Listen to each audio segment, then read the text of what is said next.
Welcome back. This is Daybreak, and thank you for staying with us. Let's now begin our conversation. On my immediate right is Vivian Taa. She is Communications and Public Affairs Expert. Good morning. Good morning. Thanks for your time, much appreciated. Lovely having young voices here on the broadcast. On her immediate right is Hilda Mawanda. She's a finance expert. Hilda, good morning. Good morning. What a time to have you to talk about what happened yesterday. Alex Mayore, on my far right at the top, is Communications Director, the Third Way Alliance Party of Kenya. Good morning. Good morning. Thanks for making time for the broadcast.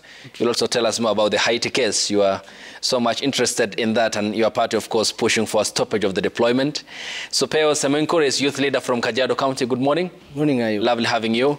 And last, we have Nora Bosibore. She is policy analyst. Good morning, Nora. Good morning, Ayub. Thank you for your time. Much appreciated. And shortly, we'll be joined by Ken Babu, who is the National Youth Chairperson, the Democratic Action Party of Kenya, DAP-K. And lovely having young voices here on the broadcast.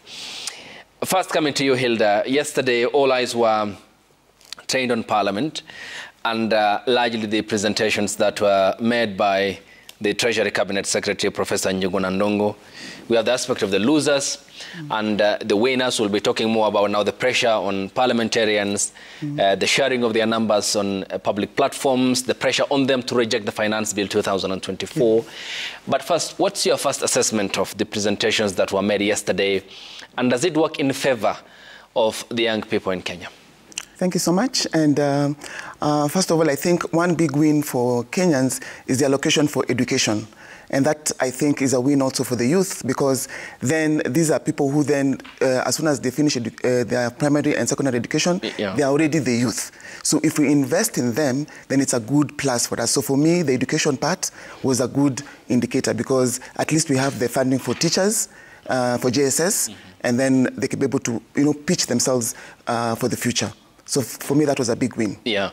Nora, coming to you, what was your first assessment following the presentation that was done yesterday in the statement that Professor Njuguna Ndung'u had issued, and the mixed bag which followed, of course, of the views towards what the allocations meant for the country's economy and growth? Of course, the government have to really reflect a lot on these issues of budgeting, because in regard to the budgeting process, it looks like the more things change, the more they remain the same.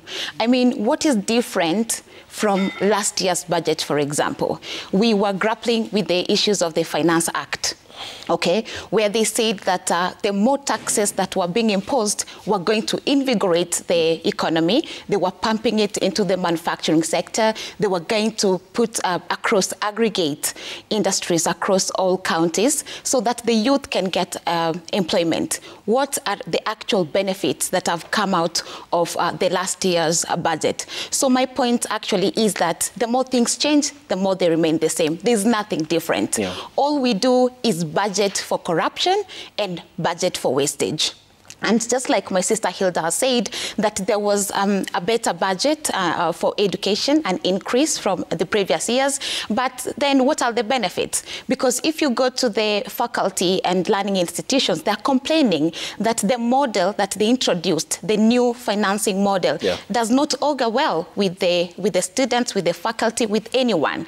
Because the model that they're using is called the mean testing instrument, whereby they were supposed to categorize students from, vulnerable, needy, and whatnot. But then what I've realized is that the instrument has failed all tests. It has failed the integrity test. It has failed the transparency test. So the point is that all these things that we are seeing budgeted are just desires, grand plans and desires. The realities on the ground are totally different. All these monies that have been budgeted for are all going to be wasted, most of it, and we have actually budgeted for legal corruption through our flawed procurement processes. We need to relook traditional budgeting and move towards zero-based budgeting, whereby every vote head is able to justify every expenditure.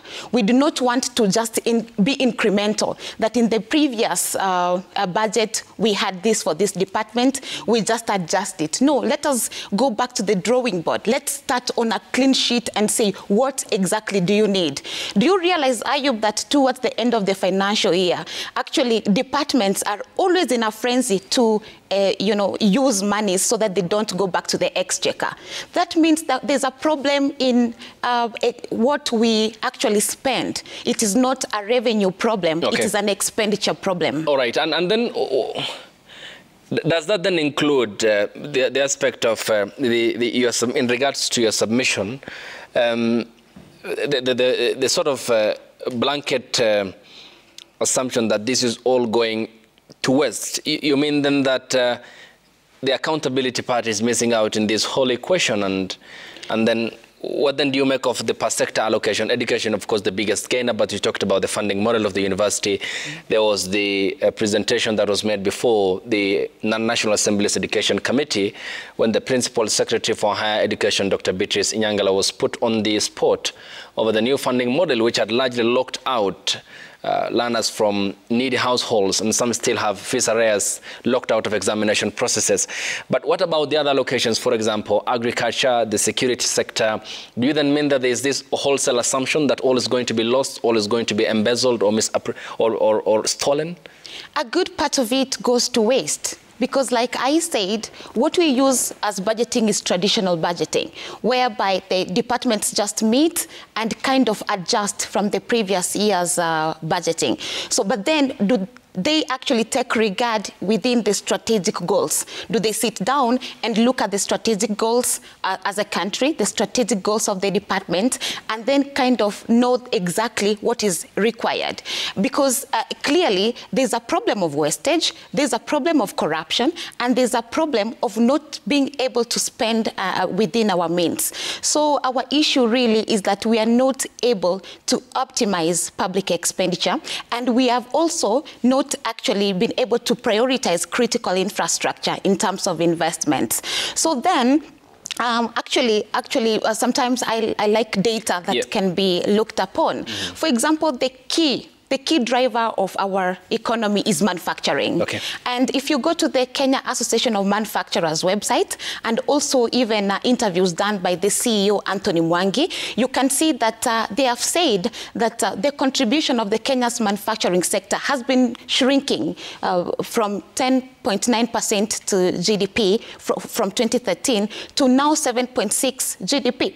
And of course, the shrinkage is attributed to uncertainty and unpredictability of our tax policies. What does this mean? That as we push the economy further, we are actually strangling it. The people who drive us, who give us stability, are actually complaining that it is unsustainable.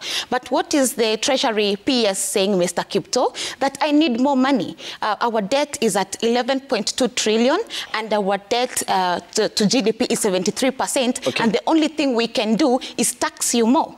And they have also introduced the amendments, the tax amendments in the Finance Bill 2024, whereby now we have going to be changes in the Income Tax Act, the VAT Act, the Excise Duty, and of course even the Tax Procedures Act. What are the implications of these amendments on the economy? Okay. And according to Anthony Mwangi, he gave us a very legit example that resonates with the common mwananchi.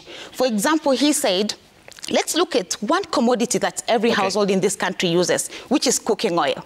Okay, hold that thought, because we'll be coming to the specific contentious issues, and that's largely on the edible oil aspect, yes, and the consequences or the bearing this will have on the taxpayers. Supeo, coming to you, what then do you make of yesterday's budget statement, and from where you sat, did it imbue in you confidence and hope of things getting better for the young people specifically? Okay, thank you so much, Ayub. For me, the yesterday's budget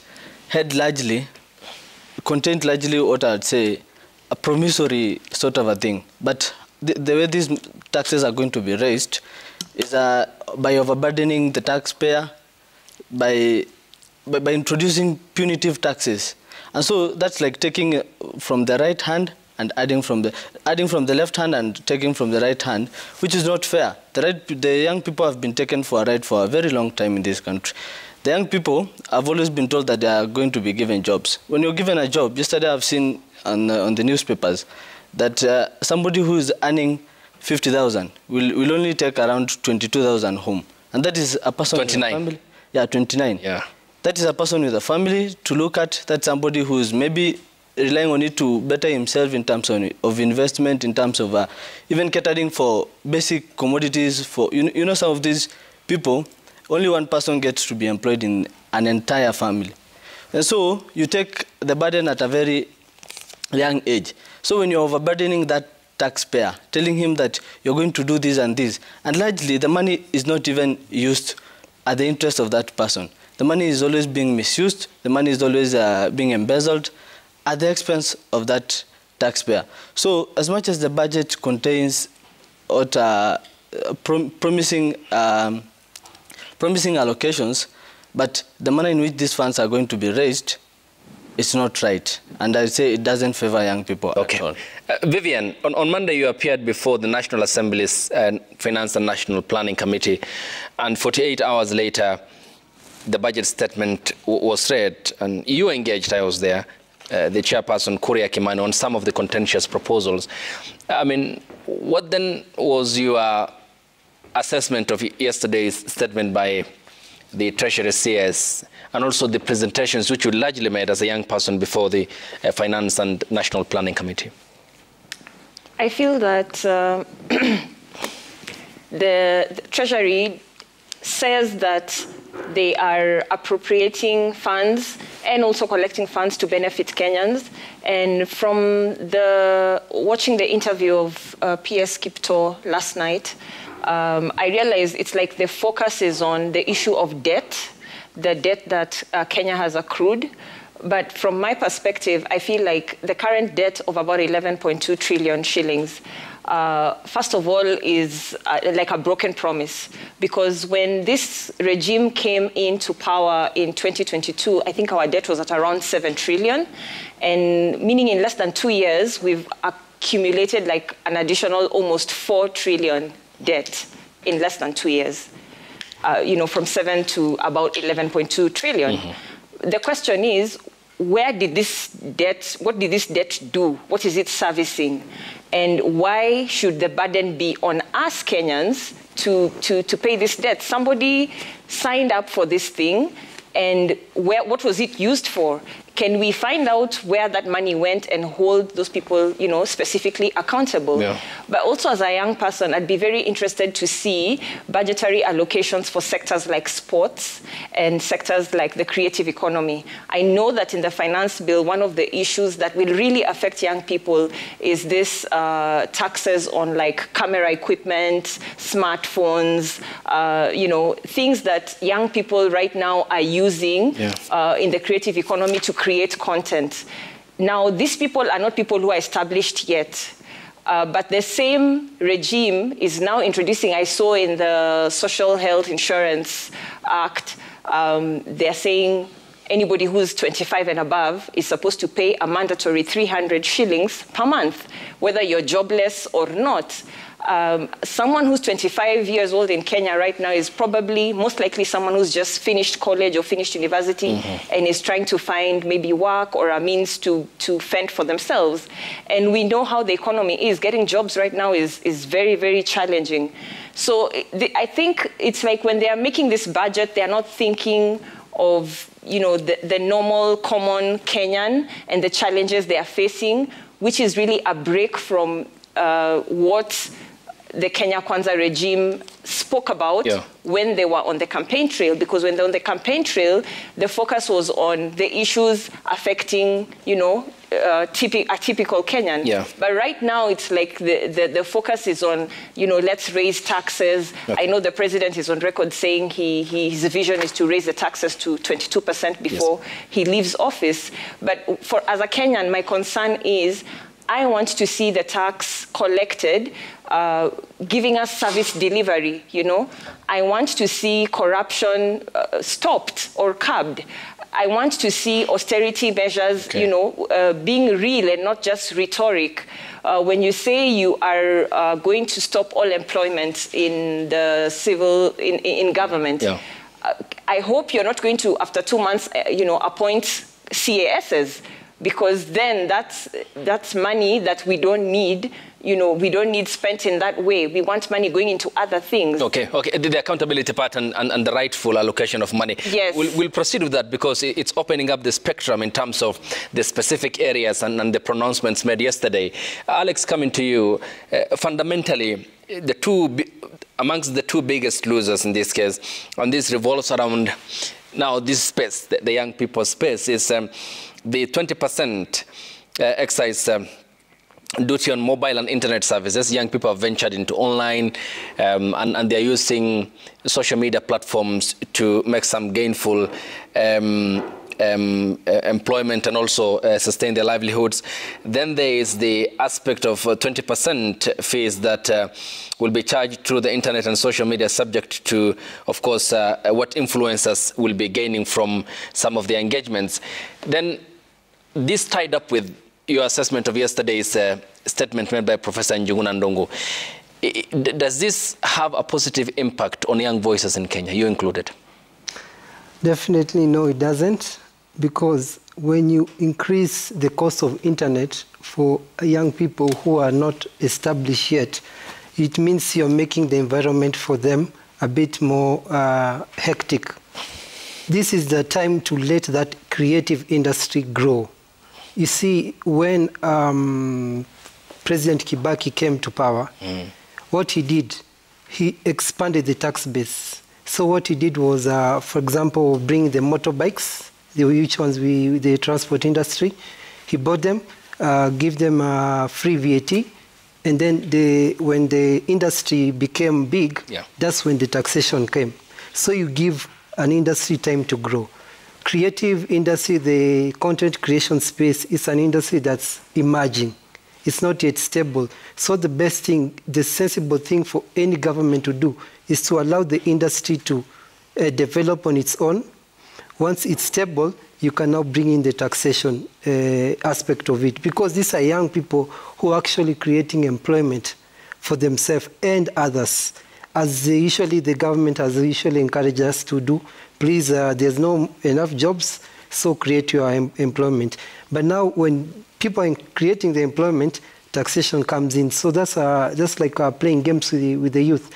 Second, the government has a program of Wi-Fi, spreading Wi-Fi across the country. So what's the point of spreading this Wi-Fi across the country, then increasing the cost of using internet services? Exactly. Okay. So that is not making sense. All right. the double standards there. We'll talk more about that. We'll talk more about that after the break, Nora. Okay. And ladies and gentlemen, when we get back, we have an hour, of course, to finish up this conversation.